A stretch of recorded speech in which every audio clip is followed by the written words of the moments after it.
Hoje eu tô aqui na ensolarada Atenas para te explicar por que a cidade tem esse nome.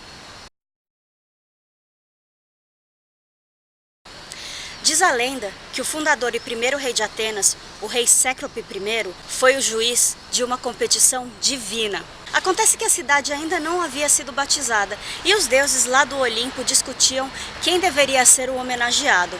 Então Apolo parou tudo e falou para todo mundo: claro, eu tenho que ser o homenageado, eu sou belo, eu sou luz, eu sou o sol. Mas sabe como é, né? O mundo não gira em torno de Apolo. Não, pera. Acabou que Poseidon, o deus dos mares, e Atena, a deusa da sabedoria, desceram para competir. Então Poseidon deu um passo à frente e falou para o povo de Atenas que ele daria um presente para eles que seria fundamental para a subsistência da cidade. Então, bum! Uma fonte cristalina e maravilhosa de água brotou do chão. Os atenienses ficaram em polvorosa e foram lá provar a água.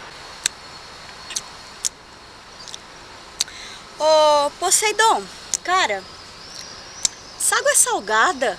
Claro que essa água é salgada. Eu sou o deus dos mares. Queria que brotasse água doce? Então, no meio daquela discussão acalorada, Atena, discretamente, com seu charme, garbo e elegância, agachou no chão e plantou uma sementinha. A sementinha imediatamente se transformou em uma frondosa oliveira.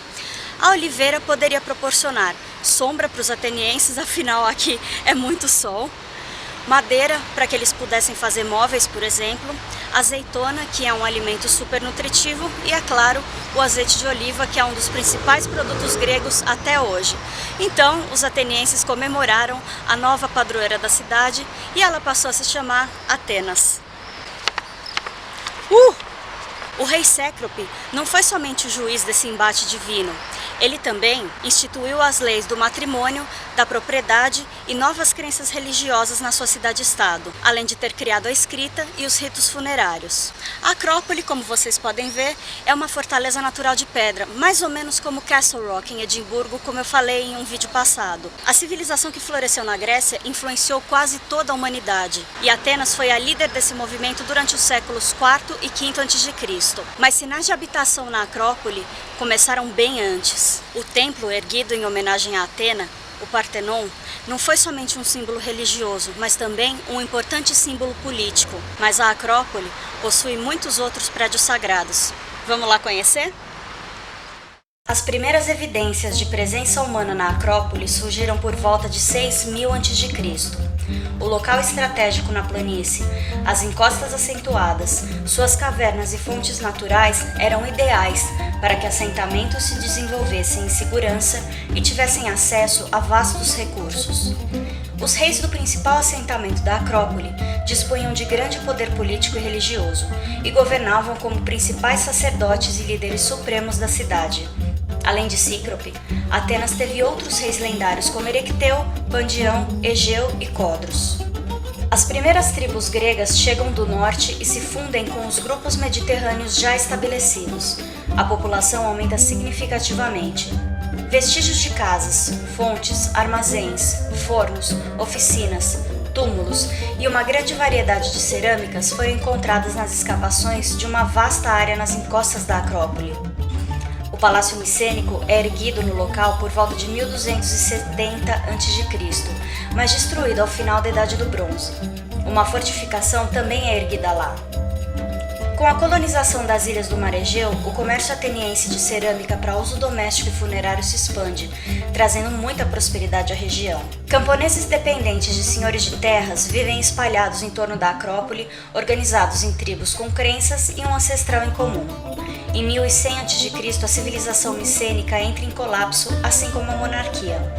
Ao final do século 8 a.C., o poder é transferido a um grupo de aristocratas. A sede administrativa de Atenas é movida da Acrópole para a cidade, limitando a Acrópole a um local de adoração a Atena e a outras divindades, enquanto a Ágora se desenvolve e se torna o centro da atividade política, comercial, administrativa, social e a sede da justiça. E aí, vamos conhecer a Ágora? Só se for agora!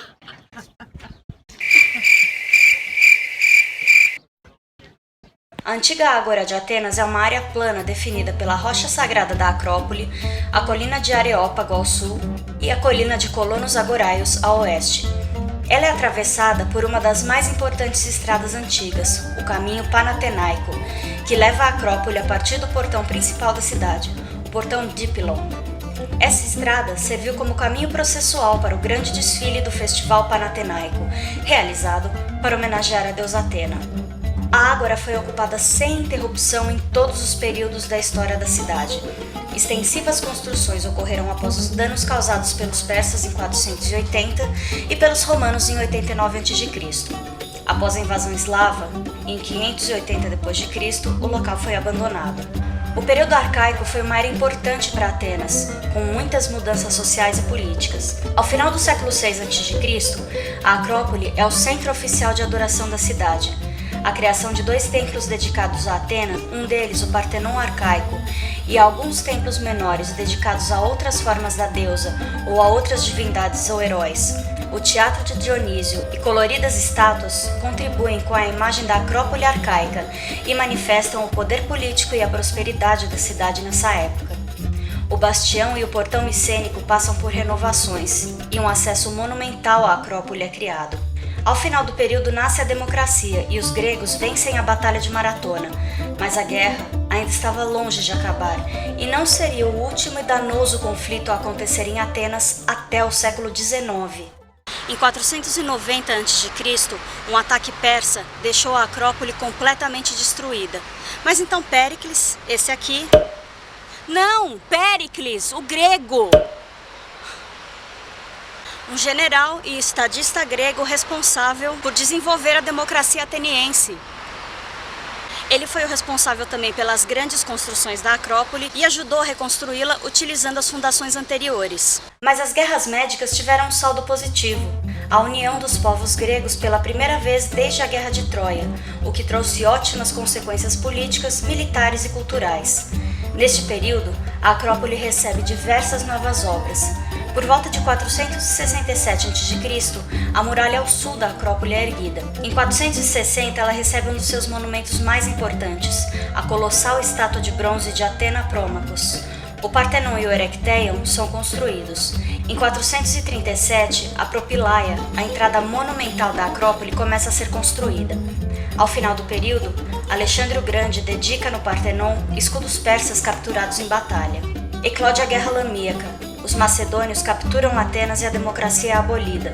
Sob domínio macedônio, Atenas reage, lutando ao lado de Roma, tornando-se um estado livre. O cônsul Lúcio Cornélio Sulla foi o responsável por conquistar Atenas, mas o passado glorioso da cidade e a óbvia cópia, a admiração dos romanos pela cultura grega, garantiu a ela uma autonomia especial. Graças ao interesse de muitos imperadores romanos e benfeitores, Atenas foi reconstruída, tornando-se um importante centro de literatura, filosofia e arte. A Ágora Romana, uma nova muralha, o Templo de Zeus Olímpico, a Biblioteca de Adriano e obras cruciais para o bem-estar da população foram construídos ou reconstruídos. A Acrópole ganhou a escadaria de Propylaia e um pequeno templo a leste do Partenon dedicado à deusa Roma e o primeiro imperador, Otávio Augusto. A prosperidade de Atenas foi interrompida pela invasão dos Heruli, uma tribo dos góticos. A população lutou para sobreviver entre as ruínas. Em 1852, um portão defensivo erguido naquele período, em frente à Propylaia, o portão Boulay, foi descoberto por um arqueólogo francês. A restauração da muralha principal da cidade foi feita com a utilização de materiais recolhidos de prédios destruídos. A cidade ainda sofreu a invasão dos visigodos. O telhado do Partenon é incendiado. Após o século VI, a Acrópole gradualmente se torna uma fortaleza e um centro cristão de adoração. É neste período que a Atena Promachos é removida da Acrópole e levada a Constantinopla. Os francos invadem a cidade. A Acrópole é convertida em uma fortaleza e o Partenon em uma catedral em honra a Nossa Senhora de Atenas. Ao final do período, a cidade é controlada por venezianos e mercadores de Florença. Em 1456, os turcos otomanos ocupam Atenas e a Acrópole se torna um quartel e o local de residência de famílias turcas. Em 1645, a Propylaia sofre sérios danos após a explosão da pólvora lá estocada, quando a construção foi atingida por um raio. Tenho certeza que isso foi obra de Zeus. Em 1687, venezianos bombardeiam o Partenon durante a guerra contra os turcos e ocupam a Acrópole.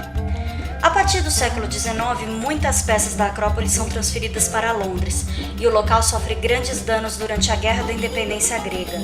Desde o período bizantino até depois de 1834, quando Atenas se tornou a capital do Estado grego independente, a Ágora foi novamente desenvolvida como uma área residencial. No mesmo ano, a Acrópole torna-se um sítio arqueológico, e as primeiras escavações acontecem de 1835 a 37. Entre 1885 e 1890, grandes escavações recuperam esculturas e parte da arquitetura que foi destruída após a invasão persa em 1480 a.C. O Museu da Acrópole foi fundado em 1865 e finalizado em 1874, passando por diversas renovações e expansões até os anos 2000.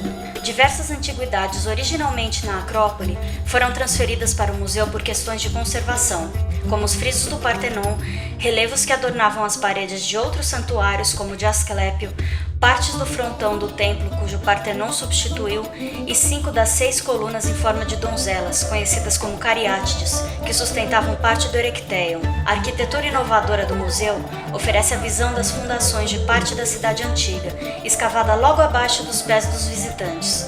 Lá funcionavam armazéns, banhos, oficinas de cerâmica e metal, e vestígios de residências também foram encontrados. E se você estiver de malas prontas para Atenas e quiser conhecer todos esses maravilhosos lugares, os links estão na descrição. Se você gostou desse vídeo, dá um joinha. Se não gostou... Como assim você não gostou?